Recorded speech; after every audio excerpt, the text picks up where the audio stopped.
Welcome to Nintendo Voice Chat. I'm Jose Otero. This is IGN's Nintendo Show, and coming up on Nintendo Voice Chat, we're going to talk about the Nintendo Switch, the hardware launch. This is our launch special. We're also going to talk about our software recommendations, some of the issues on the system currently, and the question block. But first, a word from our sponsor. Thanks, Jose. Want a Nintendo Switch? Of course you do. That's right. This week, Nintendo is teaming up with IGN to give one of you lucky NVC fans a chance to win a Nintendo Switch. Just go to go.ign.com/NVC giveaway for more info.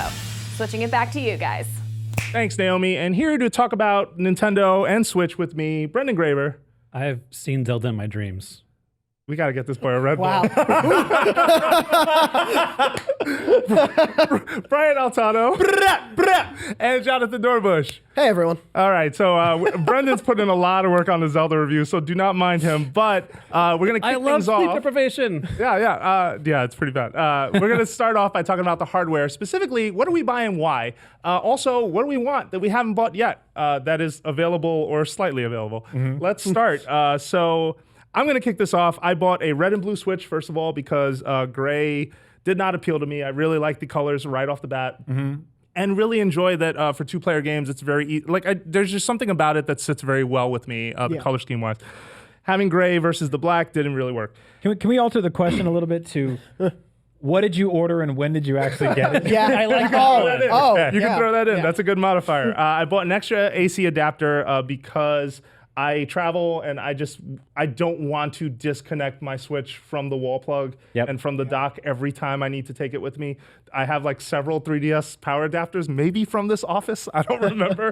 So if we're short on those. Ant's gonna kill you. Yeah, maybe. I also bought a 200 gigabyte micro SD card because I wanted some space, but at the same time, I should have probably got a terabyte one because I feel like I may go all digital. Those are so expensive. Are they even available? So they are expensive. I don't think the 2 terabytes available yet. Okay. But I definitely am looking at that. And what I want, well, first of all, it didn't arrive till Monday and I was in the middle of my vacation. But that was because of a mess up. A good friend of the show, Mark McDonald, hooked me up with one of his pre-orders. But unfortunately, when you buy something on bestbuy.com as a guest, you are a second-class citizen on the site and cannot, in any way, shape, or form, change where it's being shipped to. So he's going to have it shipped to San Francisco. It instead went to his parents' house in St. Louis. Happy birthday. Thank you, Mark's parents, for then shipping it on a Saturday here. It arrived on Monday. Awesome. And so that wasn't fun. But what I still want is a Pro Controller and a case. I haven't settled on a case yet. I bought the Master Edition, but no way am I putting my Switch in that thing. Have you seen the Master Edition case? I like that. So in concept, it's cool. In execution, it is everything but cool. And I hit the mic. Sorry, guys.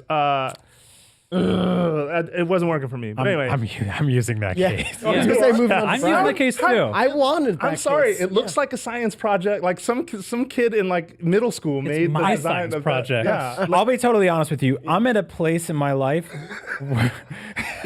where I don't care what people think anymore. Yeah. I try to dress up nice. You know, I get a haircut every couple weeks. I wear nice clothes and stuff like that. I'm wearing a Kojima shirt and a Wu-Tang pin right now. So With a Zelda cartridge right underneath it. so I'm maybe throwing that theory off a little bit. But I actually ordered 3 cases for my Switch with the sheer intention to sort of like pick one when it pick the one I liked. And I got the Hori one, which I really loved. I tried it out for about an afternoon, and then I forgot that the special edition also came with a Switch.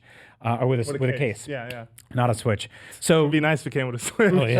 Max Scoville, one of my co-hosts here at IGN, bought a second Switch for his fiance because after watching him play Zelda for a day, she was like, I need my own. So he took the Zelda copy out of my special edition. I sold it to him, and I ended up keeping this case for myself. And I sold the Hori one at Dornbush for $20. And it works great. And it works great. Yeah. So that was really good. And I think the official Nintendo one just arrived. Okay. So it's not like, so I'll say the Sheikah Slate inspired case is garish. It's a great idea. It's just the way it was constructed. It's almost plastic on plastic, and it doesn't look like it fits very well. Some of the molding even looks like oddly shaped. Like it doesn't look. It looks like something you got off Etsy. Well, like, it looks totally, and it looks like something like there's back some in the really day. good stuff you get on Etsy. Not to disparage. You know those weird they're like sugar icing things they put on cakes in the 90s? Yeah. It was just like, Daffy Duck or something like that if you were having a real sad birthday party. This is the sad birthday party. It kind of looks like that. But the other side with that sort of blue Sheikah Works better. I love looks that. really I like cool. that. Yeah. I like So I just keep it that side up. That's the forward-facing one you want to show everybody. Now the cool thing is this is actually about twice as deep as most cases for the Switch, yeah. And it fits an external battery pack, which I have. It fits a USB wall outlet and a 6-foot USB-C to USB-A charging cable, yep. plus some headphones. Plus an ugly handle, but plus okay. yeah, well, The GameCube. a little purse. It's an ugly lunchbox handle. It is an but ugly continue. lunchbox handle. Yeah. And it fits like something like 9 or 10 games. So Yeah, there's that's- the cartridge slots for yeah, all. there's- Okay, so that's cartridges. cool. So Yeah. you're gonna buy physical cartridges? Nope, you all think? digital, so I don't even So need there to goes tear that. that page right out. I also ordered a Nintendo Switch in gray. I ordered a Pro controller. I ordered. What system did you get? Gray or? I went with gray. Okay. How do you feel about that? Well, I will say that gray seemed like the right idea going in, and the more time I spent at preview events and in the office checking out the neon ones, I really started reconsidering it. But it made me think that they're going to eventually issue different color schemes out there. Yeah, no. And you can find the gray Joy-Con in almost any store that I went to. Those are the easiest ones to be able to buy. Side note, though, I feel like the grass is greener on the other side because I love the neon red and blue, as I was saying earlier. But you're not very inconspicuous when you're Yeah. like on Right. the train with that thing. It's just like That's Yeah. why I I'm love playing having the Switch. gray. It's loud. Yeah, like on the Yeah. train, it looks like I'm carrying a weird tablet, but Yep. it doesn't look like there's the red side and the blue side. Like Nice to be stands out, symmetrical too sometimes. Yeah, Yep. for sure. Yeah. But anyway, So I got the Switch, I got the Pro controller. Now here's the thing: all the stuff I ordered did not arrive when it was supposed to. Let's talk about that. arrive. Me So my special edition actually got here on Monday afternoon. My Switch got here on Monday night, and it was supposed to be there Friday night. And my case got there on Friday morning. And my Pro controller got there Tuesday night. So it sort of was like it was like going to Thanksgiving dinner and they put out cranberry sauce, and you're like, that's nice.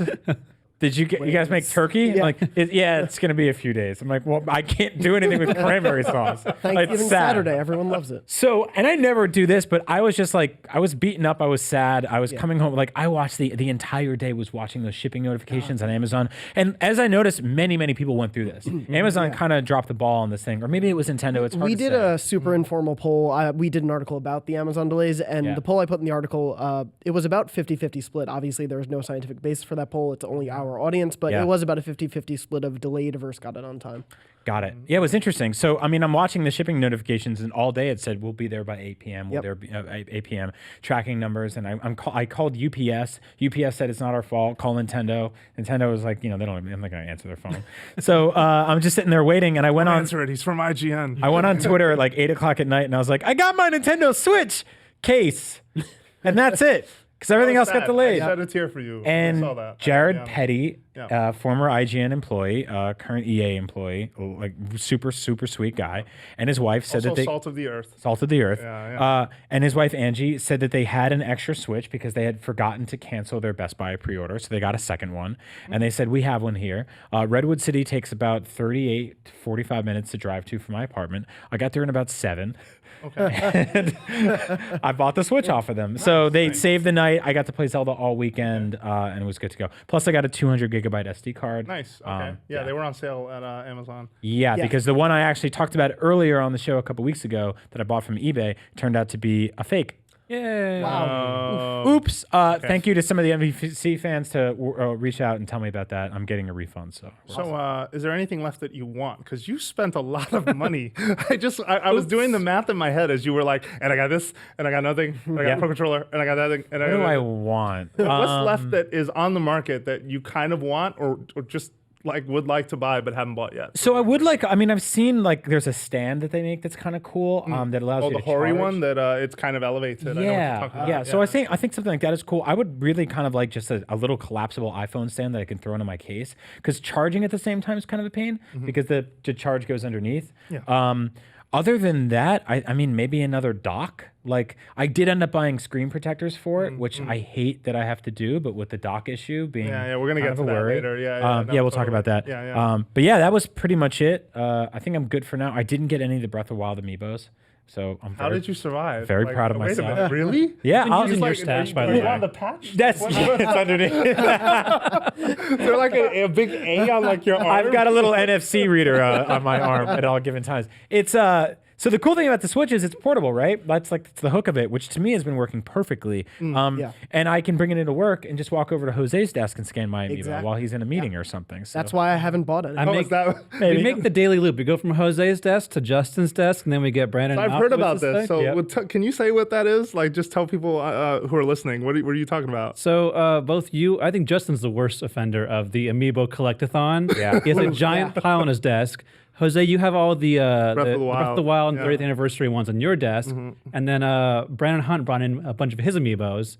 And I have about 2 on my desk. So every day we just do this little trail, like the trail of Amiibo tiers. So we just scan them and like get a bunch of stuff and then keep going. But yeah, the rewards have been nice. Because the cool thing is you can scan a Zelda amiibo and get a reward for it, but you can also scan any amiibo and get a reward for it. But you can also, if you've scanned Pac-Man that day and he's your Pac-Man, you can just scan another Pac-Man. So if you work at the Pac-Man amiibo factory, you can just scan 1,000 Pac-Man amiibos. My favorite vacation. I'm gonna start charging for this. There's money to be made off of this. Are you trying to? if I do didn't charge- DLC for DLC?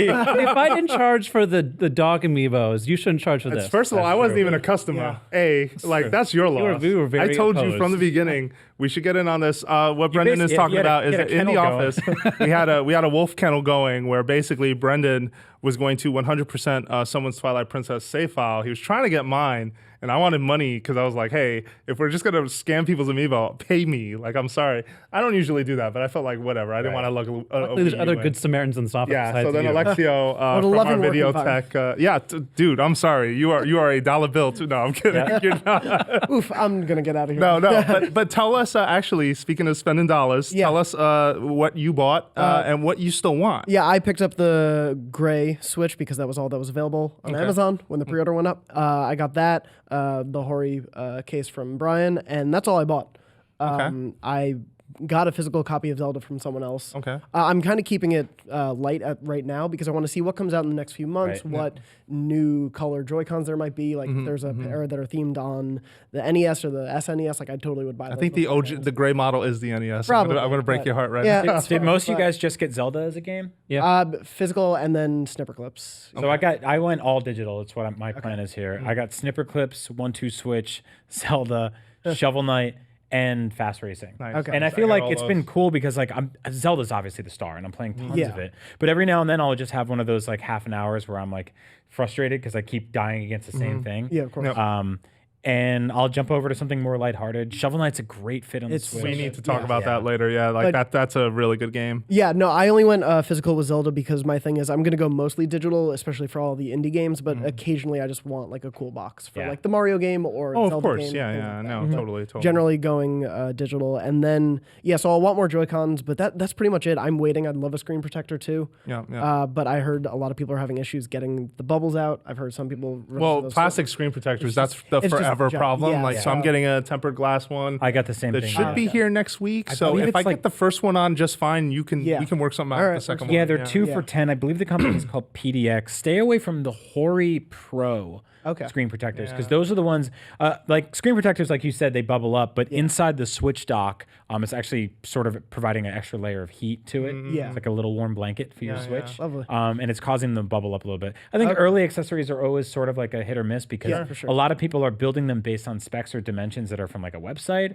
or like 3D printed models that they kind of kit bash themselves. So totally. it's best to wait a little bit. All right, so Brendan, wait, before we go to Brendan, actually, is there anything left that you want to buy? I don't think you said that. Besides the screen protector, that's pretty much it. no Pro Controller, don't care. I love a Pro Controller, but I am totally fine with the Joy-Cons right now. Like I like them, and I like being able to just like have them by my side while I'm on like the couch. I hear that from a lot of people who haven't played Zelda with a Pro Controller. I've heard it is great. It's yeah. glorious.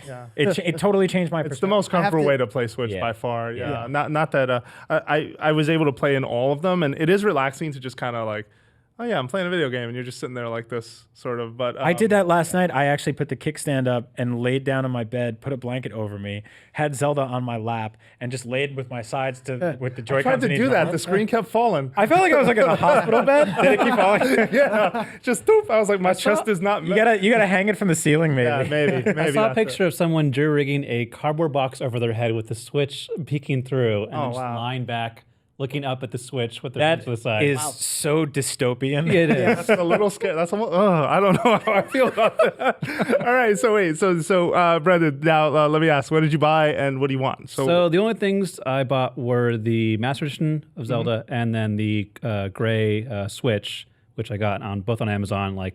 December when they first came up. Got really lucky. On Friday, I got the Master Edition. Didn't get the Switch. Yeah. And like Brian, I was watching all day. At that progress bar, going nowhere, and trying to get in time. Like, oh well, it's the shipper's fault. To add to that, let's point out something real quick. A bunch of us didn't get our Switches here at IGN. Yeah. But a bunch of people did. Yeah. And that sucked. That was an awful day. I'm never a jealous dude, but watching a bunch of people being like, ooh, my toy is here. And I was like, I'm going to kill you. Destin walked into a Target the day of over where he lives and got one. Dude, there were people walked in and was like, give it to me. So I pre-ordered the moment you could on Amazon in January. There were people who woke up, rolled out of bed on Friday morning. They got an email from Amazon Prime Now. They're like, hey, if you're thinking about getting a Switch, we can bring one to you in like an hour. And they just sort of casually hit a button, yawned, made coffee, and then the Switch showed up. And us who pre-ordered in January were like didn't get ours till Monday or Tuesday. That's a problem. And Amazon. mine, it said shipping soon up until 8 p.m. when it said it would arrive, and then right after 8 p.m. it changed to, by the way, Actually, it's gonna be mine like at Monday. 9 o'clock still said, 8 p.m. Don't worry, it'll be here. I'm like, could you guys update, please? Yeah. So when my second Switch came in, since I got the first one off Jared Brady, I decided to pay it forward and bring it to Marty Sleva because he was looking for one and it had been sold out everywhere. Oh, so that's why there's an empty box on Marty's desk. Because I was like, why didn't Marty get a Switch? Well, to which I pointed out, it's like this was like when someone has like a box of puppies and two people take them home, and one of them like builds it a bed and puts a sweatshirt on it and takes care of it and trains it and teaches where is it this going? And Marty is basically just like, you're coming with me to the bar. Like the box is on his desk, it's in pieces. He threw it in the bag and went to PAX. I thought he borrowed one from the office for the flight, and I was like, oh, that's smart. I'm like, oh, okay, that's good though. I mean, Zelda's that good. We're gonna get to that. He's paying me for it, so whatever. Yeah, but. exactly. He wasn't going to get it, and then he heard Zelda's not a bad game, so he didn't get it. Okay. That was what it said. That in review. Not in bad. Jose's review. Yeah, not a bad game. Someone wrote that. Yeah, not a bad game. All right, so let's move forward to round two, where we're basically going to share with you our software recommendations for this launch. Obviously, the story right now is that Nintendo is going for, it appears, quality versus quantity. I mean, this is not as many launch titles as you've seen before, but let's go down the list, talk about the review score, and talk a little bit about why these games stand out, or in some cases don't. Let's start with our darling in the office, Zelda. No, Snipper Clips. Yeah. I was going to say Snipper. It's like so good. Snipper Clips. Let's talk about that. So you reviewed it for IGN. Reviewed it, gave it an 8. I really love this game. I had so much fun with it. I played it over a weekend. I brought my Switch to a movie theater to hang out with friends beforehand. We were at the mall for a little bit and played there, like while getting food. I brought it like on the train, played with friends, played at a diner. Like it works all out in the world. You can play it easily, but also works just as much fun at home on the couch with 3 or 4 friends. Yeah. And I love that accessibility of it. Like it is such a simple game, but it's so smart and clever and weird in its puzzle design. And so I could not recommend this game enough as like your second launch game, because Zelda's obviously your first. Yep. You should get Snipper Clips, especially if you have 2 to 4 people to play with. Yeah.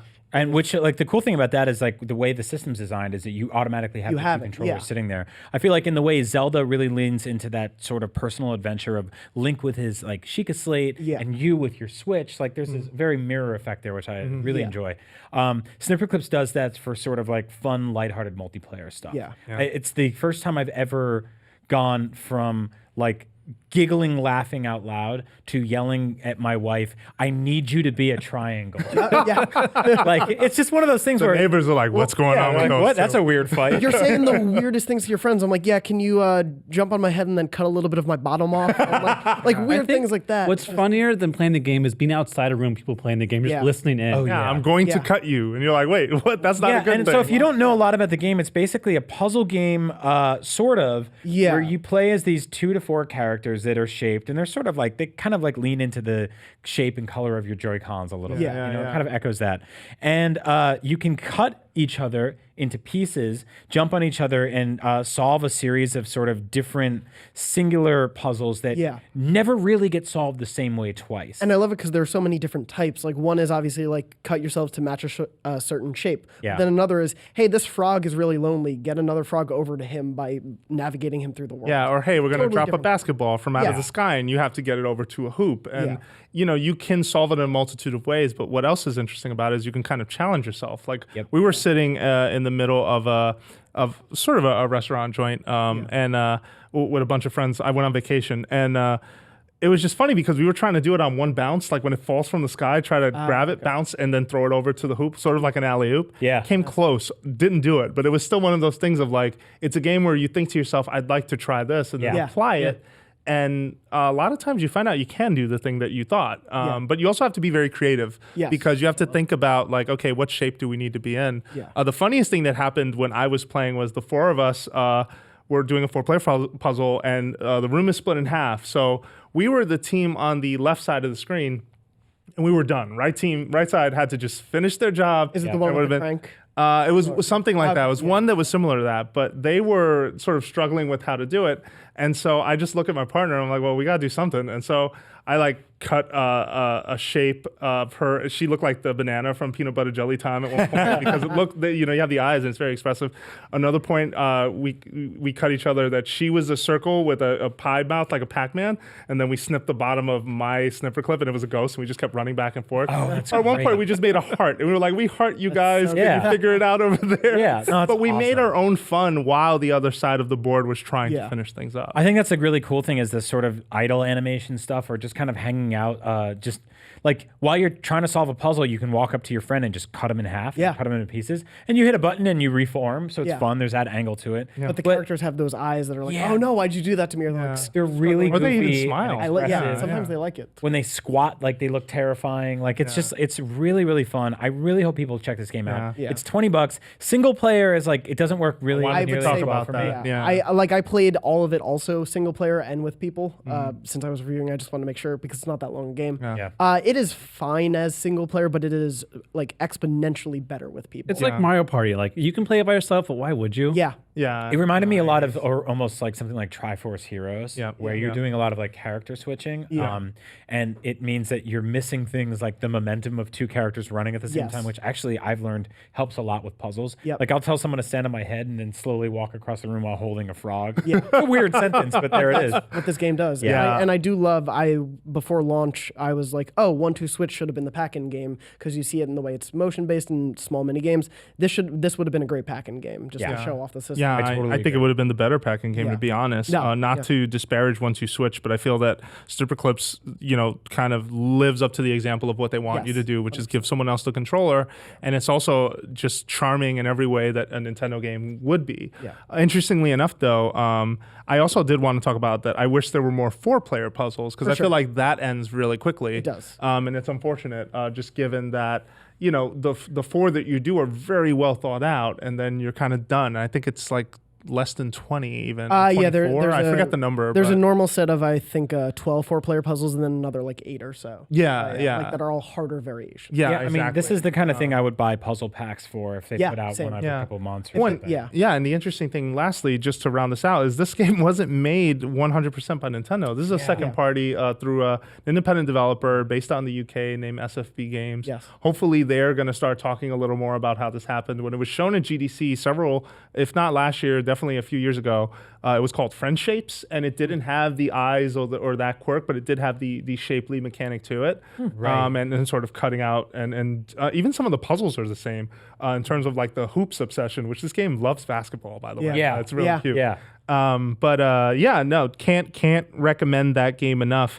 I think another game that needs a big recommendation, because I see everyone losing it over Zelda, and I agree. I mean, I reviewed it for the site, and we're going to talk about it later.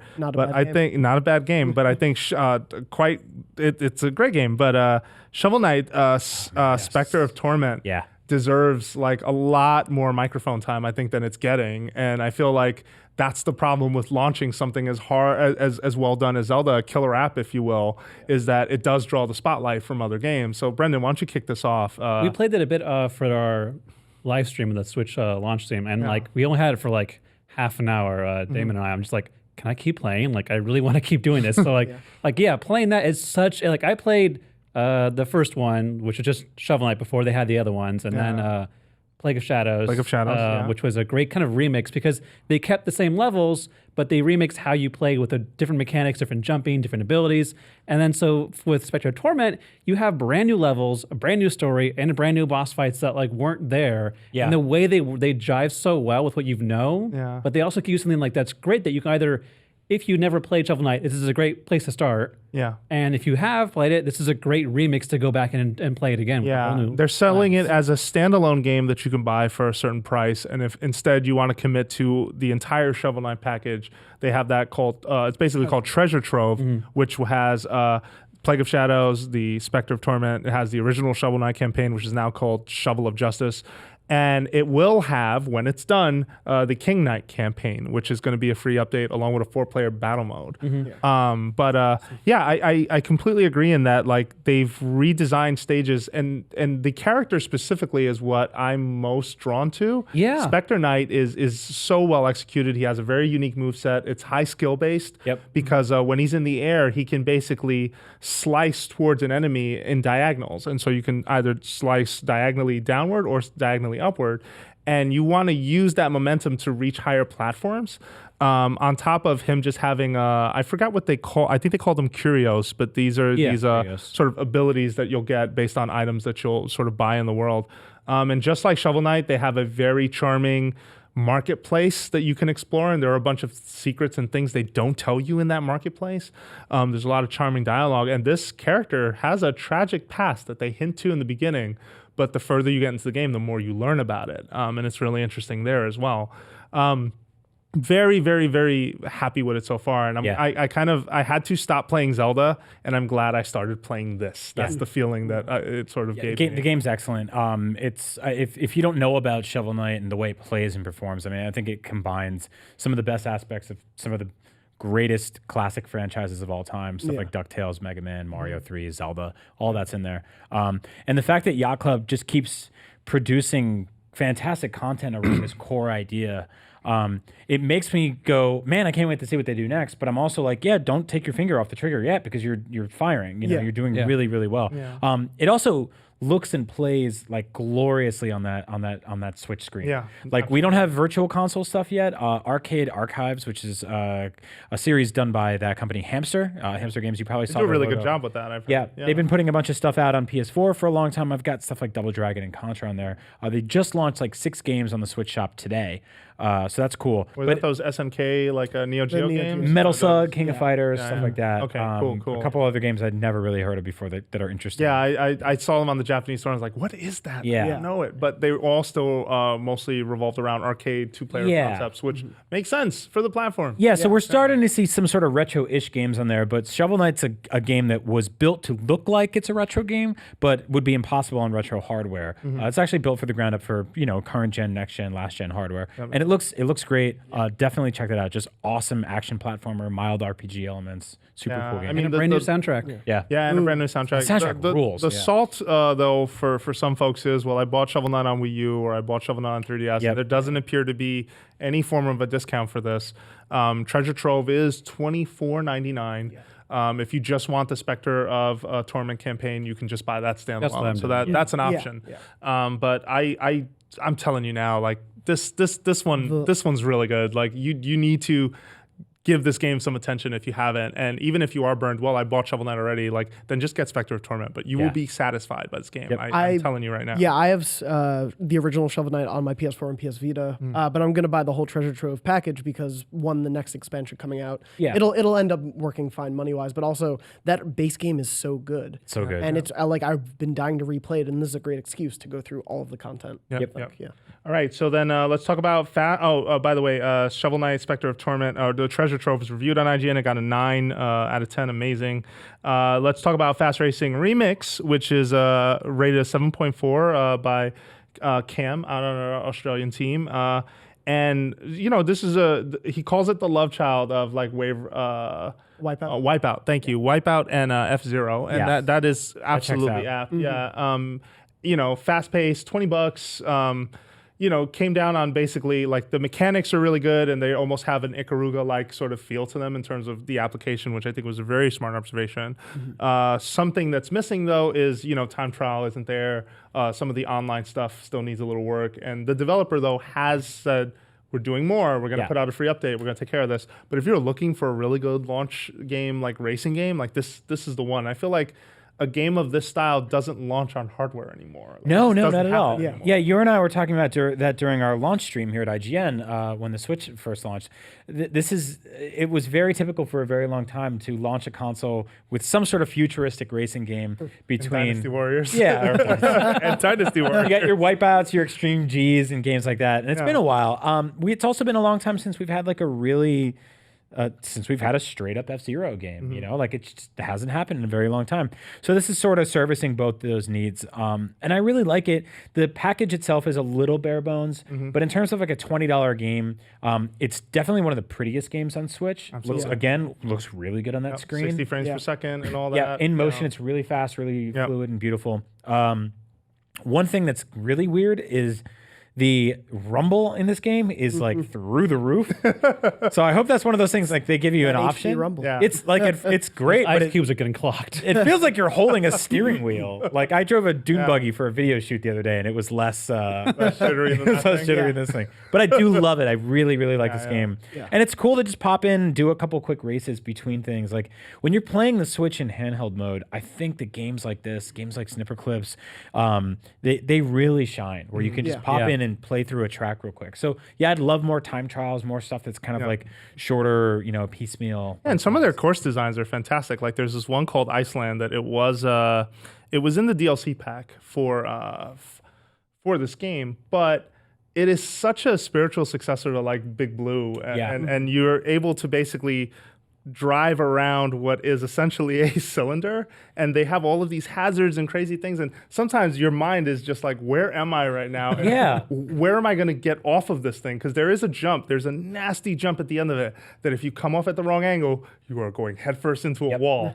And it really just bends your brain to see it in action and to sort of figure it out. And there are plenty of courses with that idea, or some even in the rain, that it just blows your mind that it is still doing all of those things that it is doing. And they brought back the announcer from F-Zero. That's right. There's a lot of like very F-Zero inspired courses on there. Totally. And I really dig that. Yeah, I mean, it's missing the sort of that goofy charm of like you can see like Samurai Goro or one of those other weird guys. Yeah, it definitely is missing personality, and I think that when you crash too, I feel like it feels like it comes too much to a standstill, in that it's not like this flashy explosion.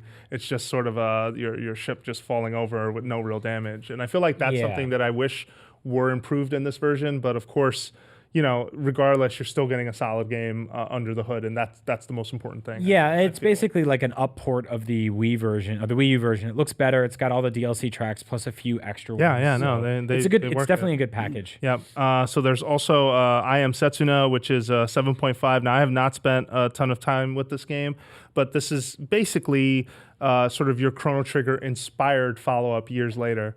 But it tells a very very emotional story about sacrifice, and you see, Square RPGs tackle this in some lighthearted measure, I feel, but it's never something that's sort of gut wrenching and sort of difficult to watch as these characters are kind of walking towards what can be considered an impending doom. The time I've put in with it, I like, because it is very. It just brings back that nostalgic feel of Chrono Trigger. It is not as excellent, though. I feel like Chrono Trigger is this game that, when it happened, it blew all of our minds. And what always made me sad, though, is that it was never followed up on in a way that represented what the original was. I mean, you got Chrono Cross, but it did in no way really played like that original game. And so this is coming from a smaller team at Square. The big difference on Switch is that instead of a 60 frames per second game, you're getting a 30 frames per second game, if you care about that. But outside of that, a very, very solid RPG to check out. And I'm hoping to put more time into to see if it'll grab or catch me. I guess there's one more game we haven't talked about in the recommended pile, but let's go to the not recommended pile first, or just recommended pile. Super Bomberman R. So sad to hear about that. Yeah, 6.2 on IGN, deemed okay. Yeah. ultimately not fully featured and not feeling as complete as, say, a Bomberman game from 10 years ago. Yeah. Which is kind of sad. It's totally fine. Like that's We don't have fine on our scale. What does that mean? I don't review games. 4.3 is fine now. I think the problem with this game is that it's difficult to line up your bombs. Like the very fundamental thing that Bomberman back in the day as a 16-bit game was you knew exactly where you were putting a bomb down. It was grid based, you know. And here the way the 3D angle is sort of set up, this aerial sort of like top down, almost 3/4 angle. It makes it kind of difficult to actually tell what's going on. The art direction, I think, clouds that view even more, where you can't really tell sometimes what is a bombable object, what is an environmental object, what is an enemy. It's just, they didn't really nail the art direction. That said, I'm happy to see Bomberman back. I played some rounds as single player, and it's totally serviceable. Multiplayer is actually kind of fun if you can, since you're all kind of on the same page. I think the major problem here is that it's $50. If it was half the price, I'd have a much easier time recommending it. If you really have $50 burning a hole in your pocket, like, I don't know, give it to charity. Anyone else on Bomberman? Just anything else to weigh in? I think I'd probably have to wait till like when the price drops, hopefully at some point, and then just check it out. I really love Bomberman growing up. Like even 64 wasn't the greatest one, but like they had a good way of dealing with like this 3D space of like let's make these spherical blasts, and that changed how battles work too, because you could then go like, okay, if I like charge up my bomb, it'll be bigger, but I know where it's gonna hit. So now if you have this like we're top down, but we're also kind of not showing you everything, like that doesn't really feel the same way. Like they should have gone one way or the other, full stop, and not. Did you see oddly they just launched that game on the Wii U Virtual Console this week? Oh yeah, Bomberman 64. Yeah, no, they're not. Bomberman's back. Oh, he's really back. Yeah. He's every on 2 the days. last platform. He's so far back. Okay, so there's also a 1-2 switch, which got a 6.8. Do you want to lead on that? Sure. Well, so I had actually played a bit with Alana while she was researching for the review. Yeah, of course. And it was just it was a very fun experience playing it, but I think it was fun because of the group we had, because we were all together at a house drinking a little. Like it was the surroundings of the game. Now, granted, the game made that fun, and some of the mini games are ridiculous. I think it's counting on that. Even. Yeah. It's counting on the ridiculousness of trying to have fun with some of what it is. For sure, but then there's also the problem of this is a game that it's billed as a party game. You can't really play it at parties because half of the games are sound-based. So if you need to listen for the sound, like there's a baseball mini game where you have to hear when the ball is going. Yeah, or even quick draw, like fire. Quick draw too. It's your party has to be silent, which is not the greatest way to conduct a party when you're like, hey, shut the music off.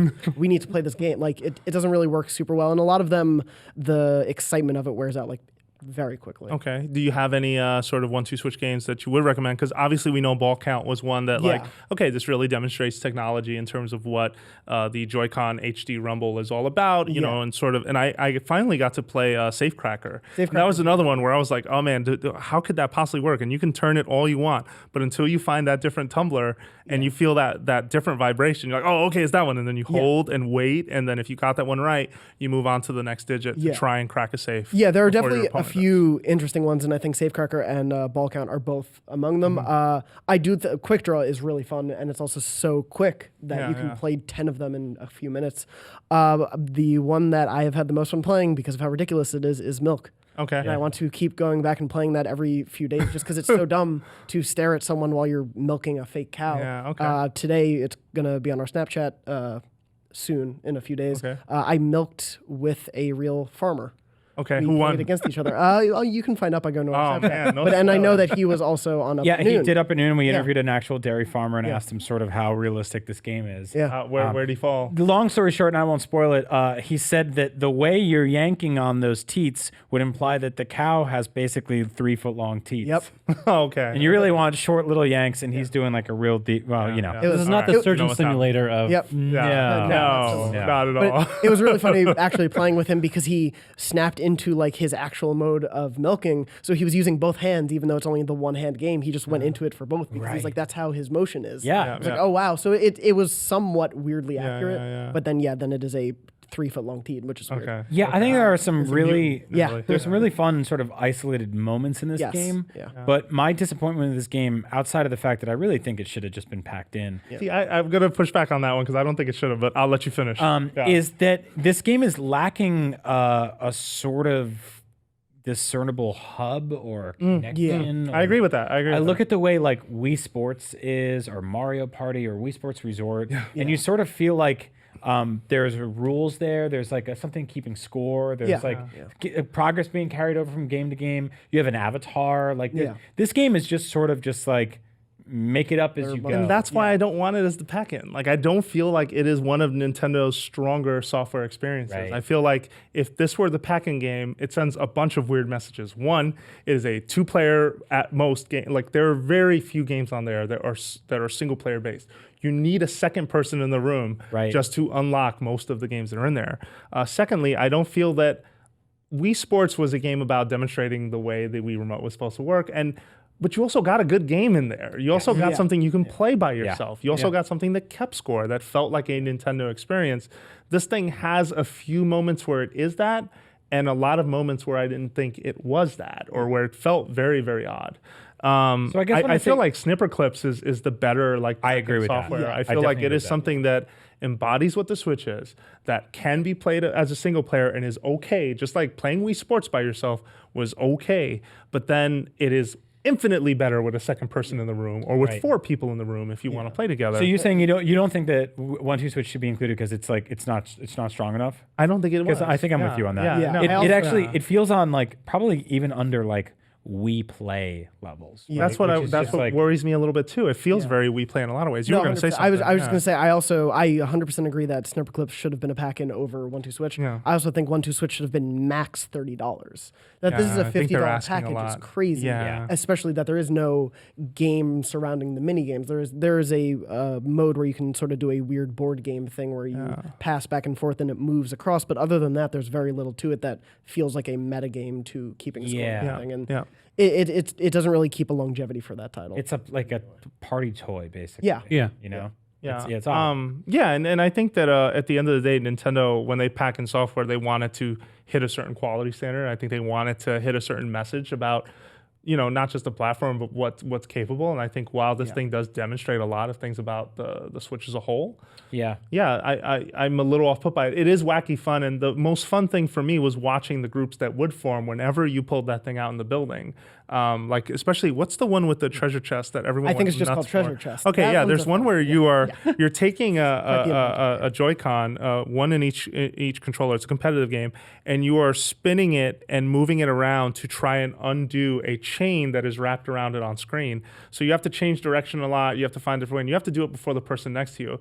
Feels like something ripped out of like a Double Dare, or like some kind of kids like face-off show. Yeah. I feel like that is the kind of like software they need more of, versus Dancing Gorillas. Wow, cute in theory. Yeah. I like don't know the sword about fight that. game. But I like swords. Yeah, the sword fight thing, I didn't even want to go near. The table tennis one I thought was cool because you are playing with sound, but it's still, you're at a party, that's a problem. Right? Well, and one thing that I do like about this game that has nothing to do with the game play is the aesthetic of it all. Yeah. It's a weird, like, minimalist Wes Anderson vibe. Of, like, there's this little mini movie before every game where it shows you, and it's all like a single color palette.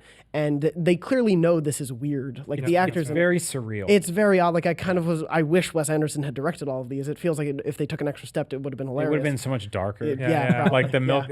None of the people would have been smiling. And milk. That's very true. So I guess we should take. We've gone for a while, but let's give this 10 minutes and talk about that other little launch game that came out. Just Dance. I mean, what's your favorite song? Mine's Back Girl. Yeah, really? I didn't know that was no. That was in Just Dance like 25. The fact that you know that. The Legend of Zelda Breath of the Wild is a 10 out of 10 game on IGN. Now that means masterpiece. Yes. One thing 10 out of 10 does not mean, it does not mean perfect. If anything, there's no such thing as a flawless or perfect game, but there is something to be said about a game that finds a unique way to use an existing genre and build on it, and not just meet but exceed your wildest expectations. And I felt like this was a review I lost a lot of sleep over, not just in terms of playing it, but even thinking about it, where like how many times did I corner like you and be I just don't know. Like I feel like maybe I should pull some of the score back, because I'm just like, well, there are some performance issues to think about. There are some frame rate drops here and there. But every time I picked the game back up and played, it was a reminder of every reason why it deserved that score and why also, I felt so strongly. You look at the launch day scores, and you were not. It's not like you're out there on your own. No, like, and that's many people walked out of that scenario being like, that's and that's the fear. Like, of course, like as editorial goes, some folks know folks at other editorial outlets, but when you're on a review, you're not asking people what they think. Like, that's up to you, right? It's your job. We also don't just dole out 10s here at IGN. We gave a 10 to Skyward Sword, but that was written by a different reviewer. You were actually writing for 1UP at the time. You gave it a B-. B+. B+? B+, but still in that ballpark of there are some flaws here to be aware of. Sure. But there is also an execution that does sort of live up to the Zelda standard. And we're not going to spoil story here, because we're not trying to do that. But let's talk about Breath of the Wild. I will say real quick that I imagined I would connect with this game. I knew I would love this game. I had no idea I would love it the way I love it. That's how I feel. This is, to me, this is how I felt playing Mario 64. This is how I felt playing Link to the Past or Super Metroid. This is one of those sort of tentpole things that not only changes the way I understand the franchise it came from, but I think will change the way that people create games like it for a very long time. I think it's set, not that it's set the bar to new heights for open world games, but I think it's trying things in such a unique and magical way that other open world games are going to feel shallow in many ways. I had just come off of Horizon. I put about 50 hours in that game. Absolutely adore that game. Yeah, it's a great game. Zelda is just on a different level than it. And I, don't no disrespect to Horizon. I will scream from the rafters about how much I love that game. This ain't that kind of show. No, I agree. This is a year we're getting a new Red Dead Redemption from Rockstar, the kings of open world games. This is a year where we might get a new Assassin's Creed. We're getting a new Mass Effect. There's a lot of big, grandiose games coming. I think that at the end of the year, when we look back at this year, it's Zelda we won't be able to shut up about. That's the thing too. Like, not only will we not shut up about it, like I can't help but feel like this was almost like the highlight of a career. Because like I was on the Skyward Sword train like 5-6 years ago, whatever. Spirit Tracks had the train. Yeah, thanks. I was on that too, but I didn't review that. But I was blown away by the level of execution, and it's not so much that Nintendo reinvented open world, because I feel that that's a little too much. But I do think that what they did manage to do within that genre by eliminating boundaries and by just placing little mysteries all over the map and going, that's curious, what's in that direction? And then wandering into things that you never expected to happen. Or, I mean, you're writing the guide. Like, what is that like for you, Brendan? Like, where does this fall? I've seen a quote going around that I wholeheartedly agree with, as I thought I was tired of open world games. I was just tired of bland open world games, and there have been a lot that I played. Horizon was not bland, but I played a couple, like Mirror's Edge tried to go open world, and it was just a paint by numbers, like let's throw in a bunch of collectibles for no real reason. Let's hide missions in these self-contained things. You can go anywhere, but you really can't go anywhere until you get this one thing. And like having that all blown away and being told to write a guide, which is okay, go get them. Everything is wherever you want to go. And having a world that kind of like, it doesn't always lead you where you want to go or where you need to go. It'll lead you into trouble. It'll lead you into trouble, yeah. Like you can take a couple cues, like the whole towers. Like, since Assassin's Creed, we've always had towers in open world games as like you got the tower, here's everything around you. And Zelda, it's like, here's a tower, now look around.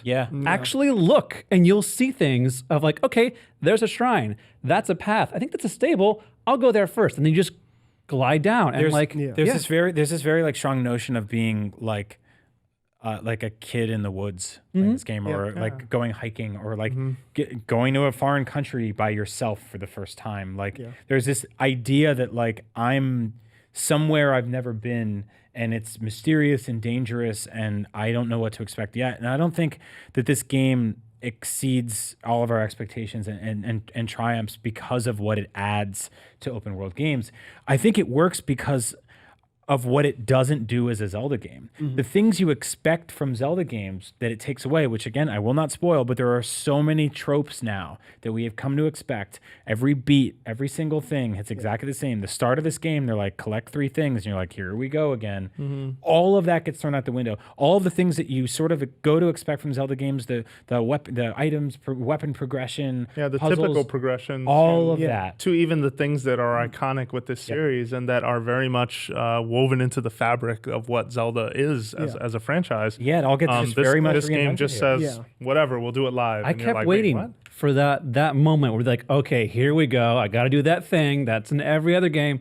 Never happened. Yeah. And like even after like beating the game, I'm still finding like, wait, you can do this, or like, what has this been doing there? I've never found this. And like the amount of mystery that is still there, like.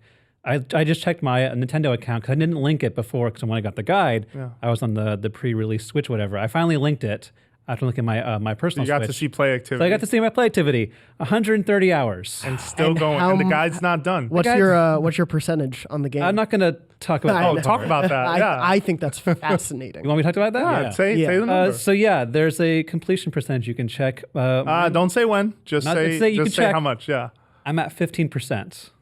Yeah. that's scary. Yeah, that's terrifying. So this is the game that we're going to be coming back to for maybe the rest of our lives. Yeah. Possibly. Well, and the thing is, like, I'm just gonna yeah. say this last thing, and I definitely want to turn over to you because I want to hear what you think about the Zelda game. Even playing 70 hours like I did before I went on vacation, watching Reddit and NeoGAF like consume this game, seeing them make discoveries I never made in the amount of time I had, and I'm just like, 70 hours, guys. Like that is not crazy. that's not anything to sneeze at. And I know, like, some Skyrim fans will be like, oh, well, call me back at 500. I might be able to do that. Yeah. I think Yeah. there's a We strong very chance I likely can probably call you back about Yeah. that. Talk about that, though. Zelda. No, yeah. So I just am off the Great Plateau, so I'm very early on in the game. It feels like the promise of my favorite Zelda is Wind Waker. And it feels like the promise of that game and the promise of the original game redefined in this way I never thought Yeah. possible. And you and I attended a panel, Jose, at GDC where they talked about the origins of this game, and a lot of it is based in those 2 games specifically. They even had a 2D prototype that was sort of like the original Zelda, where they tested out Breath of the Wild. Really Can I fast. play that 2D prototype? I would love them to release that. That thing would do gangbusters. Yeah, But people would buy it. it feels like that. I have not hit the point that sort of, Brian, you were talking to, where that love of it in that way, and I think that it hit you. I adore it so far, and I can't stop playing. And even while I'm at work, I'm thinking about like going back to it. It hasn't hit me as I'm playing it, where I'm like, I'm loving this game necessarily, but when I'm away from it, I just want to go back to it. And and it is this weird thing of, I think it is exceptional at, I see a little thing off in the distance. I was going to stop playing, but what's 20 more minutes for me to go explore? And then an hour later, I need to go to bed. It's 3 a.m. The hours What am I doing? since last Friday, my plan has been get home, start playing. Yeah. Oops, it's midnight. Yeah. That's it. I mean, I fit eating in there somewhere, My but favorite not cereal. much. Oops, it's been Yeah. No wonder and- you're getting thin. I'm on that Zelda diet. So I think that like what really, really shines about this game, aside from it like sort of having some elements of some of my favorite games, so sort of some of the Souls games are in there. There's elements of The Witness in Yes. there. There's Far Cry-ish stuff in there. Totally. But it's Zelda through and through. And where a lot of video games sort of feel like, I compare things a lot to sort of like rides at theme parks, right? And I think that like when you go to Disney, there's a magic to things. Yeah. There's animatronics, there's like lasers and light shows, and there's just like a magic to that. And whereas you go to like Six Flags Great America or like California Extreme, they're like, it's the Top Gun ride, and there's like a picture of a jet on the wall. Like a lot of other games just sort of miss that sort of Disney magic, which I think Nintendo does exceedingly well. But what I really, really love about this game is talking to people about it. Because I feel like every single person is playing completely differently than me. And, you know, I have like 3 or 4 friends now who are like 30, 40 hours in. And each one of us is that deep into the game and have done completely different things. I have not stepped foot into, you know, a sort of story beat, boss type, dungeon type thing yet. Yet. Well, they do a great job of spacing that stuff out, too. Yeah. Like, it's not something, when you are given direction, it's not something that is necessarily within the next mile. Yeah. You know, and so you're kind of encouraged to find your way there. And along the way, you end up wandering into all of these little encounters, or you end up, rescuing an NPC, or you end up, even the dialogue is charmingly written. Like every time I felt like I took on a subquest, and like it was something cute. There are riddles that this game. You've seen me you play the original Legend of Zelda for the NES, and it's like one of the things I do in the original Zelda, one of my favorite games of all time, is I get as many heart containers as I can before I go in the first dungeon. I get as much rupees as I can. I get the blue armor. white sword. I get the really good sword. I max out everything. I get bombs, arrows. Just look awesome, and then roll in like, what's up?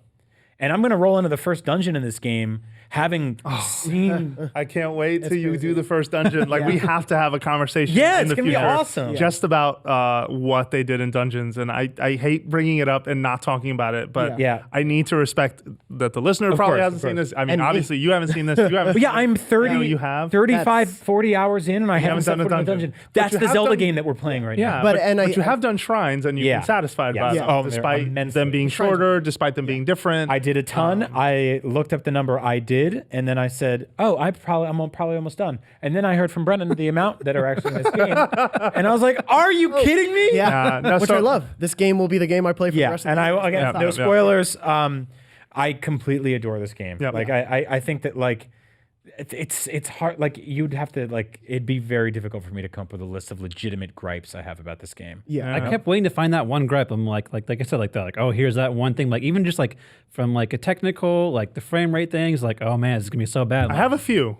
I can fill it in for you if you want. I've had gripes and nothing goes oh man, I can't. I'm dreading this. See, this is the part though where I and I mentioned gripes in the review too, and we ran into the typical problem that comes with the 10 of well, this has to be perfect, and I don't want to call people out on the show because I think that that's not okay. But what coming for you though. Yeah, he has a list of names. Yeah, I have a list of names right here. That's it right there. No, we saw you. But what I will say is that I think you can be a masterpiece and not perfect every stroke. Yeah. You can make mistakes. And in Zelda's case, I feel like, for example, this game very much embodies what is so special about Switch. It is a console that you play at home, and then when you're leaving, you pull that thing out, and that comes with you. And that it doesn't sound like much. Yeah. It doesn't sound like much, but it will blow your mind. I tweeted about this the other day, but so I stayed up all Monday night playing Zelda on my Switch in console mode, docked on the TV. Tuesday morning, I woke up and I had to fly to Pismo Beach for a video shoot. I got to the airport and my flight was delayed by 90 minutes, and I was like, "Oh, great!" Pulled out my Nintendo Switch, started playing Zelda. I have a battery pack with me, so I could charge on the go. Yeah. It's a RAV battery pack. But here's the thing, so it's perfect for that, but no use of the touchscreen whatsoever. And we're talking about one of the most sophisticated touchscreens Nintendo has done. Outside of naming your horse with that touchscreen, you are doing jack with it. Is that really the only thing? That is the only thing you can do, and that's more than a Wii U owner can do. I don't think a Wii U owner, even when you're running it just in 480p on the gamepad, can peck out the horse name. You actually still have to go through and select it, at least based on the limited experience I've had. So I had a gripe with that. Obviously, the frame rate drops that happen randomly that don't appear to be effect driven sometimes, but yet happen sometimes for no rhyme or reason, and you kind of wonder, well, what happened there? You look at some of the long sight lines in this game, though, and you forgive it. It's also a momentary drop that it comes and it goes. I had an issue with some motion puzzles, which I will leave it at that. There is a small handful that I've encountered in the game, and yet this is probably one of the best designed video games I've ever played. And this is easily something we'll be talking about for years from now as do you remember what happened with Zelda when it came out on Switch, and why that was so special? We're talking Ocarina of Time magic here. We're talking original Legend of Zelda or A Link to the Past year from now. We're working on a spoiler cast. I'm glad you mentioned that because some folks on Twitter have asked. It's one of those things that I honestly just want to respect folks and give it some time before we go and do that. Will we? Yes. When? check your local listing. We'll talk about it at some point. I think you're right, and Brian, you said also there is a magic to this game. Yeah. And it like moment to moment. Even though I'm only 3-4 hours in, I feel it all. Yeah, and it's not just nostalgia. I mean, Dan doesn't give a hoot about a Zelda game, and Dan Stapleton, who can be one of the biggest curmudgeons in the building, loves this game. Like, and I love you, Dan. If you're listening, I'm sorry I called you a curmudgeon. All right, let's move on to round 3 because then we got to kick it off over to Naomi. So. Switch has been a positive reception so far, but there have been some issues, and we're going to talk about some of the reported issues so far that folks are talking about, and just kind of point you, if you're someone wondering, well, is this happening to me too? In some cases, it may be happening to you as well, and it's not something that's common. Number one, screen scratches potentially from the dock. Now, this one has sent some folks off a cliff. It started with a report in Glixel. Good friends John Davison have been on the show. And basically screen scratches that are happening on the bezel of the unit. I haven't seen an example of it on the screen itself per se, but folks are attributing it to sliding it in and out of the dock. And it's interesting because there is a case to be made that it could be, and there's a case to be made that it isn't. So in the case that it could be, if you check your dock out, it might be slightly pinched. Yeah. So it looks like on the way in, you can accidentally nick a corner and scratch something you're not supposed to. But then I've seen videos where someone's just like ramming it in and out and then takes it out, shows it at the camera. Not a scratch on it. Some rubber, some like contact points where you see the rubber pads that are inside the dock have hit and have kind of rubbed against aggressively, but that's it. Yeah, it's a weird one. Yeah. Pinched is a good way to describe it. You can look at yours at home now or wherever it is. People have done stuff like put books in there. I did that last night out of like a little bit of hesitation because I haven't bought a screen protector for mine. So mine. I've been kind of paranoid about it. So it's like, to me it's an odd design because if you look at the Wii U gamepad, it kind of perched on this little slanted hinge that. Charged it, or everything it needed to do was done right there. So it's odd that Nintendo would make this thing that now works as a shield in front of the dock. I think that was part of the thinking. I think it is very much a shield for it, and also a very firm, you're not looking at this screen. This isn't Wii U where that second screen does something. That screen is off for a reason. Because they don't want you distracted by it. I didn't think about it. Yeah, I think that's the reason why the cover comes up as high as it does. You're totally right. Because it's only meant to, when you drop it in, it just shows you the battery indicator in the top left, just showing you it's charging and you're good. And it's interesting because some folks misreported that, well, the dock was taken off the site. The dock actually wasn't. You can find it right now. So it's very strange. Folks are still testing this issue to figure out what it is. In the meantime, Etsy has done what Etsy always does. It decided to get creative. And you can buy these microfiber cloth covers for that front part. Folks are selling them for like $15, and they have patterns like the story sequences from Wind Waker, or a bunch of Pokemon balls, or like you can get all these little like different artsy configurations. That's really cute. I'm gonna go buy one of those. So yeah, check those out. They almost fit like little snuggies. Another potential issue though is a weak Wi-Fi antenna, which this has hit some folks in the office. Andrew, and I've heard Damon as well. Oh really? It hit me as well at home. Yeah, and you as well. So talk about this a little bit. So basically, not getting full signal strength even though you're home. Yeah, I was home and my Wi-Fi thing was like right around the corner from me, from my computer desk. So I was like checking and just like not connected. Try again, not connected. And it's like, is it on? Is it? I think it's on. And then like 3 times later, it wouldn't find your network. It wouldn't find the network, and then finally did it. Once it did it, it was pretty stable. Yeah. But just like it was weird. Like didn't know how much close I had to be, and there was no obstructions. Nothing else was going off crazy. I don't know what it was. Do you have a lot of wireless devices at home? Like a couple. Because that seems to be part of what people are attributing to the issue, being that if your network is crowded, for whatever reason, this thing, it also sounds like the radio that they're using, first of all, has been used in other products, and those other products didn't have great Wi-Fi reception either. Right. I think I saw a GAF post point to an HTC One, but don't take that for 100%, but some folks were sort of speculating on what that could mean. Yeah, I've never gotten more than 2 out of 3 bars in this thing. Same in the office, but we're notorious for bad Wi-Fi for the most part. But Same thing at home for me. Okay, so then that's That said, like I was able to connect to office Wi-Fi here very quickly just now. Downloaded Master Blaster like literally in the 5 minutes I was waiting to come in to do the show. Okay. So it works. I think that right now it's not an issue because we're just downloading games. If it comes to playing online Splatoon or Mario Kart, that's where it's not I heard worked out. Bomberman was kind of shaky like that. I don't know if it was the game or if it was the Wi-Fi. Interesting. Well, and also if one day they've talked about streaming services will likely come to the system in time. Who knows how much the streaming will be affected. Yeah, and how much it affects the quality of the video. Yeah, that's an issue. And definitely you have a Splatoon test fire coming up, which, if anything, I think everyone will be watching this very carefully because now you're promising 8 players in multiplayer plus 2 to spectate. And you're able to link up to 8 switches for gameplay in general. But if everyone's dropping out of a match, too early to tell how worried we should be, but definitely the signs are there to be slightly concerned. Which honestly sucks. We'll see where this goes, or if there's a software update that can somehow help, or if it's just a placement of the technology that's in the unit. Yeah, I think it's hard for a lot of people to notice right now because you probably didn't download Zelda. It's the biggest game that you can download. It's 13 gigs. Everything else is pretty small and something you'll be able to fly through pretty quickly. Goldfarb specifically, Andrew Goldfarb, friend of the show here, said that he actually took him the entire night. So 2 nights to get Zelda. 2 nights. Yeah, last night. It just finished in the middle of the night for him. But yeah, he was having a ton of connection issues. As well. Some worse than others, but still something to watch out for. Yeah, I hope they figure out something for this because that's going to be a problem down the line. Like I said, right now not that big of a deal, but it's going to suck later. I'm glad you framed it that way because another thing that's going to be a problem down the line and isn't a problem right now is that save data information is bound to your console. Right. Now this is such a weird miss for Nintendo to me. So if you go on Nintendo's support site right now, they sort of define to you the game data is stored on the console system memory.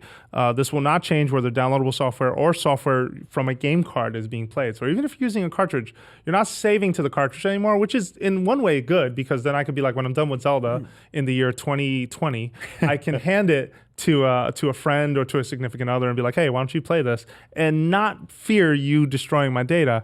But here's the problem. Game save data cannot be saved or copied to the micro SD card, even though it supports a micro SD card. And so what happens when you run out of space for save data? Nintendo's own support site says you need to free up space within system settings and data management. And this is the moment. So in Zelda's case, and in most of the games that I've seen, the save file has been 64 megabytes, which is tiny. So when you have a 32 gigabyte storage space, which is really 27 after the OS is done, that's potentially still a lot of games. So if you're going digital and you have an SD card, you're fine. If you didn't, stop. Right. Like you gotta. This is a ticking bomb.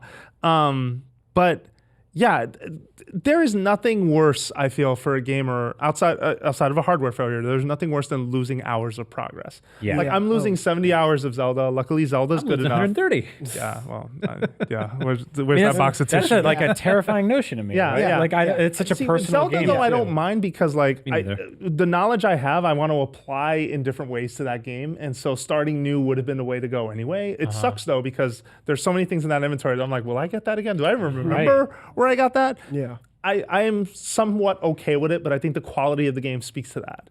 Had this been anything else, had this been, for some folks, what am I talking about here? Like that Minecraft save, that Stardew Valley save, where like you've got like some serious work, or an Animal Crossing save. Terraria's Animal coming to Switch. Yeah.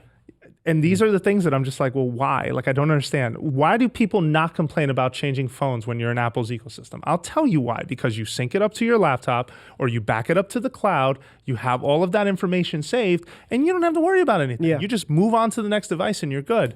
Potentially, when you have to replace this switch, you are leaving it up to a prayer that your data is coming back. Right. Like That's not good. Yeah. I mean, or if your Switch gets stolen, which is a portable device, it could happen. It breaks. Yeah. To add an extra wrinkle to that, I didn't have an SD card in my Switch when I downloaded I'm going all digital. I downloaded all my digital games. Then I put one in.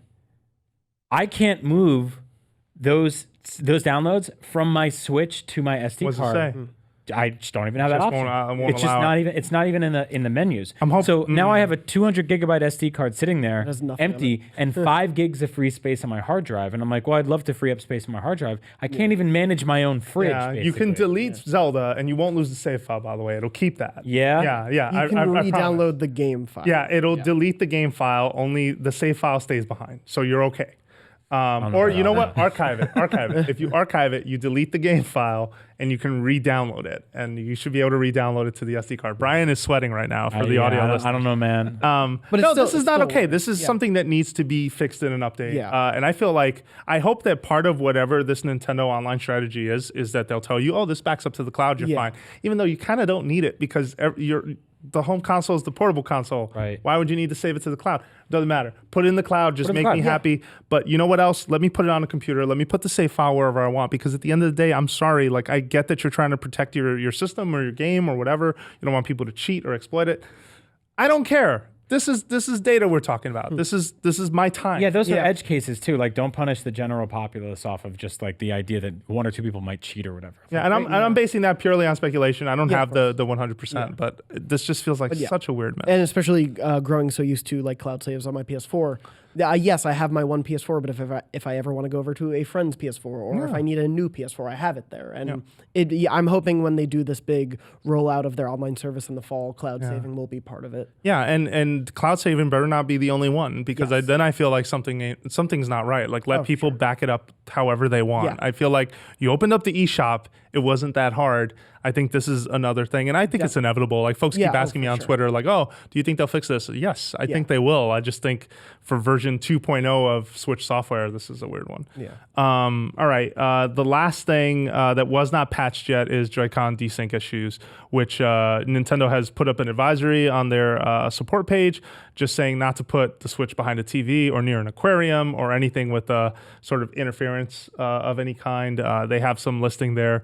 Not the most elegant solution, but hopefully through software, they'll be able to patch and fix whatever this is. That being said, on my personal one, not experiencing it. I know you are having it right at your desk whenever my and desk is wherever. interference. Yeah, your entire I have space is A interference. bunch of wireless things, and trying to do a video walkthrough when your character's like doesn't look How many good times for a did you how-to. re-record it? Yeah, Okay. I mean, to add to that, it's not only that your controller just stops, but that sometimes your character locks into place with what he was doing. So, like, I'm doing this Let's Play series with Zach Ryan called Link Together, plug, Yeah. where we're both Plug it. each holding a Joy-Con and playing Breath of the Wild as a multiplayer game. Yeah. Fascinating disasters are coming from that. But multiple times, he'll be yelling at me, and I'm like, I swear it wasn't me. I actually just walked off the edge. And we've been having to cut all that stuff out of the actual show because it's not entertaining for you guys. But it's an issue. That said, it's not something that I'm having at home on my Switch. Yeah. So Same. it's kind of like going. It's not happening to everyone. Also, but it's take happening into to some account like people. where your phone is too, because I feel like the night I was having it at home, I didn't realize like my phone was just right there on my lap. Right. I don't know the proximity game here, but definitely that's a seems to be a part of it. So check that out. Go to Nintendo's support page and see for yourself what the list is. There's a lot of stuff they have listed there to just watch out for. Last thing, because then we got to move on. I got to kick it to Naomi. Do not put a themed skin on your Joy-Con because it will ruin the paint job. The paint job is fantastic, by the way, out of the box. Like it feels really good. When you put that skin on it, it doesn't feel good anymore when you take it off. Yeah. So stay away from that. I'm gonna go ahead and say, and don't put most skins on most of your gaming devices. Fair. Like I've they're never- very rarely well done. Yeah, I agree with that. And they always look like you're just hiding sort of what's under They're the box. gaudy. Yeah, exactly. Extremely gaudy. Yeah, that's a good one. All right, next we're going to take a quick break and we're going to kick it over to Naomi. And I'm going to keep the Switch train rolling as I throw things over to Brian and Max now. Max, did you know Breath of the Wild has a theme song? Breath of the Wild. Not helping. Sneaking up on good skeletons and fighting all the my Boboclins. goodness. It's Breath Why of were they the under there? Wild. Did you know that? It's on the soundtrack, special That's edition. not. You're not helping me fight skeletons. All 7 Okay. songs, just that kinda song messy over and here. over. Breath of the Wild, gotta singing fight that. all the guys like that we got? Boko spear.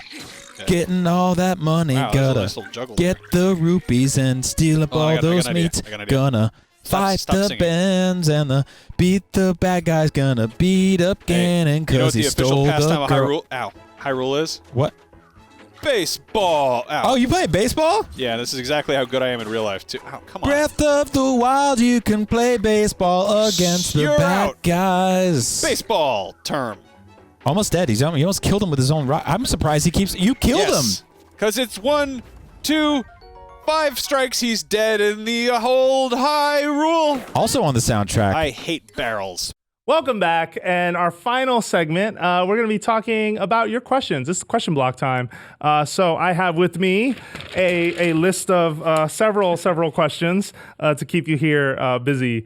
So, hey guys, insert obligatory love of the show message here. Who was this? Tyler. Yeah. Wait, yeah. It's Tyler. What's funny is I this saw would be that on a the page. male I thought you wrote that Oh. to like put a fake message. No, in he wrote that in the email. Yeah, he enjoys Breath of the Wild. I do wonder, what does the future of Zelda hold with Switch, though? So his question, do you think Nintendo will alternate between 2D and 3D games, focus on reusing Breath of the Wild assets to make a sequel faster, like Ocarina of Time to Majora's Mask, or put a majority of the Zelda team on a 2D game and get this out quickly before shifting back to the next 3D iteration? Jose, do you remember a couple weeks ago, I was on the show and From Tyler Sullivan. Thanks, Tyler. Hey, Tyler. I said I would really like Breath of the Wild to have like what the original Zelda had, which was the second quest. I no longer want that. This game is far too big on its own. No more quests, please. I'm good. This is going to be enough for the rest of my life. There's also DLC coming. Yeah, there's a hard mode. Yeah, there's a hard mode. There's story DLC coming. I imagine they'll add a new area of some kind. Yeah. This is one of the biggest games I've ever played. I can't remember. Imagine how long it would take to walk across this world. So that said, I'd like a smaller, more personal 2D experience. I like Tyler's idea of sort of alternating between 3D and 2D.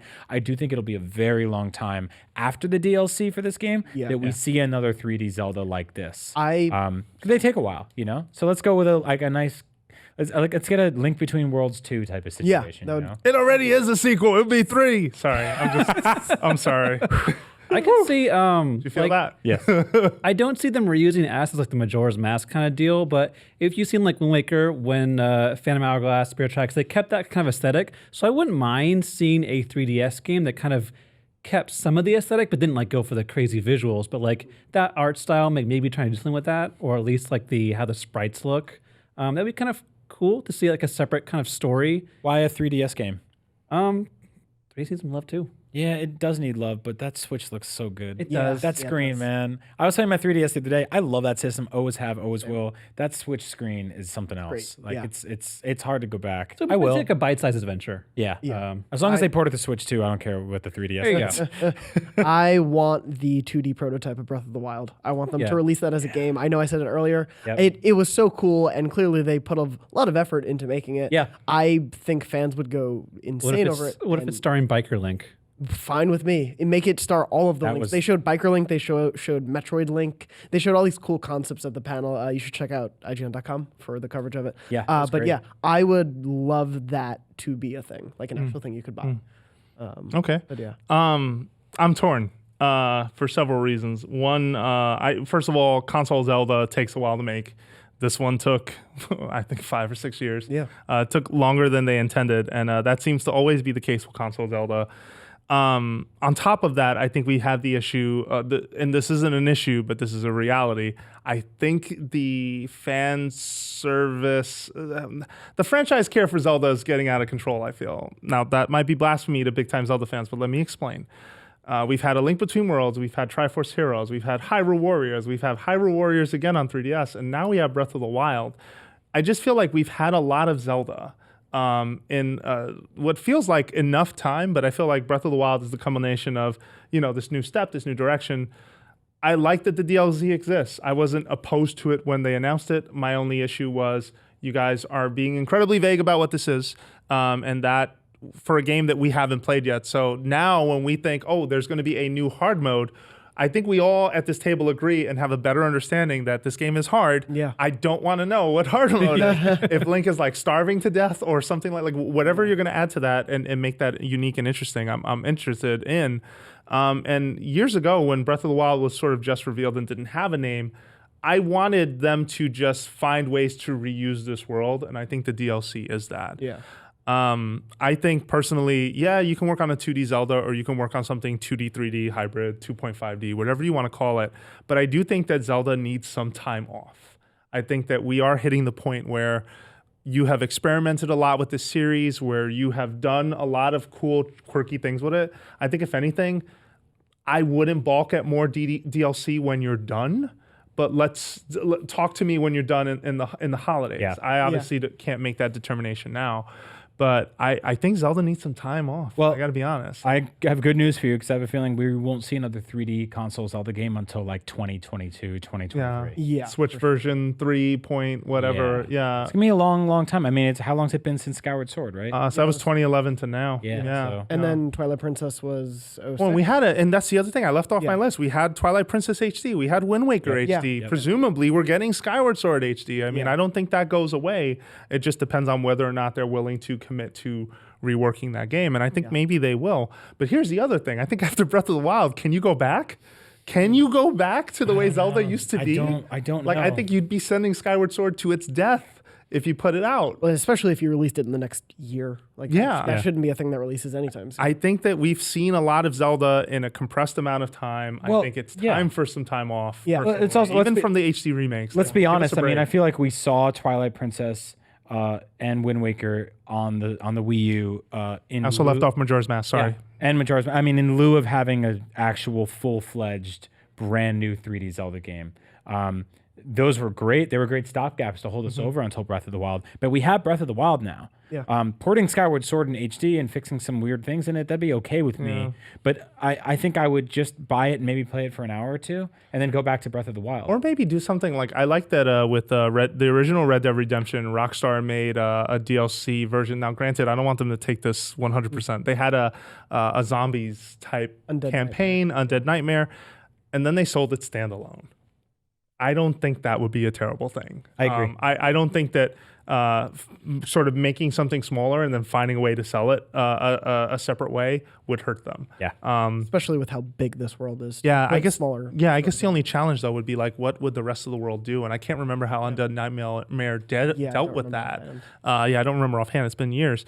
But personally, I want Zelda to take a break. I said it, mark the time, and I'm sure some folks will disagree with me, but I feel like there are other franchises in your stable that need some franchise care. I mean, Metroid, we bring it up every other week. Hi, Metroid. Remember Metroid. You need Metroid Link. I need to learn hypnotism, just like send it through. Yeah, exactly. We've gone on with that one. Next question comes from good friend of the show, Charlie Gatson, who says he wholly agrees with all the universal praise that Breath of the Wild is getting. And it's comforting to know that even technical hiccups and Switch hardware limitations didn't factor into basically how fun this moment-to-moment game is. So, while not the first 3D open-world action game Nintendo has developed, Breath of the Wild definitely adds a welcome twist to the genre that separates it from the rest. What other genre would you like to see Nintendo take a stab at that it historically has shied away from? First-person shooters or MMOs? He also said for us to have a great day. Thanks, Charlie. What do you guys think? What's a genre that Nintendo has not? I feel like every other year someone says to me, Nintendo should do a Nintendo MOBA. Nope. You don't want a MOBA? Good. You don't want a MOBA? Too hardcore? Nope. Yeah. It's tough. Nope, says Brendan Graver. It's mentioned in there, but the same way that Splatoon was their take on the third-person shooter, I'd be curious to see what they do with a first-person shooter. Okay. Geist. Yeah, sure. Done. No, I mean, and we saw Metroid Prime, which was, had a lot of elements of that. Yeah. It's a really tough one. It is hard because I feel like the genre isn't standalone anymore. It blends everything now. I also think Nintendo succeeds best when they are not sort of iterating on what other people are doing and then sort of taking a weird direction on their own. Like, Seeing what they've done with Mario Maker and then even with Animal Crossing, I like to see them go for like an actual simulator, like a building game, like a Dragon Quest Heroes kind of deal, where it's a little more open, where it's not so confined. Whereas Mario, you just have to make levels, or Animal Crossing, you can only do certain little projects. Like if they just opened it up and said, insert franchise here, you can build a lot more to your liking in this world, whether that's a Mario world, whether that's an Animal Crossing, whatever it is. Like it would be neat to see where they could go with that. Yeah, or figure out a way to somehow maybe take Animal Crossing and work it into the fabric of what you're saying, like on a larger scale, where like my town exists somewhere on a map, and I can go visit Altanosville or Graverstown or something like that. You know what I mean? Graversburg. That's what you should call it. Yeah. I don't have a Yeah. town. Jonathan's just got Sorry, man. started. Yeah. It's just a pile of Just dirt. a The vagabond. Dornbush dumps. Stop out there, dude. No, but Let me tell I wish that I feel like each Animal Crossing game has tried to deliver that promise, but it's still very much held back by whether your friend's online or not, or weird codes you need to go visit Dream them in a codes. dream. Dream codes. Yeah, I kind of hope that could be the next direction, or if not, I think the MMO would be interesting, but I don't know. Nintendo just seems so strange when it comes to certain hardcore genres, and I feel like they almost don't want to approach that stuff. I don't know.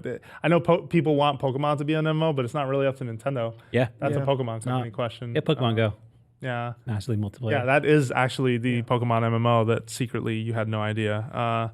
We'll try to come back to this. I'm sure Pear would have something, and apologies that he's not here this week. But yeah, I think that I also think the challenge with this question is that genres are just not standalone anymore. Like everything is part of everything else. That's true. You know, like your action adventure has RPG systems in it. And, There is no first-person shooter without RPG elements. Yeah, the Call of Duty absolutely made that a reality, and everyone does it that way. Progression is always charted by an RPG-like mechanic of grinding for XP to then level up, to then get more weapons, to then run out there and blow stuff up. Yeah. All right. Next question comes from Bristol Pete, who really likes the music on the show. It's all beatbox from Jose. It's really crazy. Handpicked. Insane. Yep, handpicked. We have to sit here and listen. Yeah. I feel really sorry. Takes him for like you 5 guys. tries to get it right. Yeah, you only hear it on the audio version. So if you're watching the video, you get no audio music. So on a related note, he says, "My question is, what is your favorite Nintendo score or sound effect?" I thought this was a fun question to ask. I thought when he said Nintendo score, I was like, oh, Jose's 10 out of 10. I prefer riches. I want to give a quick, this is brand new. I want to give a quick shout out to all of the little sound effects and noises on the Switch. Yeah, you like There's that? just adorable little the UI makes really great sounds. Clicky. The Switch click when you put the Joy-Cons in. great. I just do that for fun. I'm weird. I'm just doing that all day. Where it's just, It's great. Please don't gift that. So John, what do you have? Just switching, mom. I think we got man. videos of you playing the milk games. That's Yeah, not that's even. Yeah, whatever. on Snapchat too. It's shareable. He said personally he loves the Super Mario remix tracks. I love that. That they Yeah, used those are in great. Smash Brothers. I love when you enter a new, or you get a new area or unlock a new thing in Metroid or Metroid Prime, and it goes dun dun dun dun dun. That noise. That's really good. I've always loved the Dark World theme and how they remixed it and Smash and Loop 2 Worlds, and also the Great Fairies theme. Seen the evolution of that. Yeah. and how only it- gotten weirder. Oh yeah. Oh yeah. Oh yeah.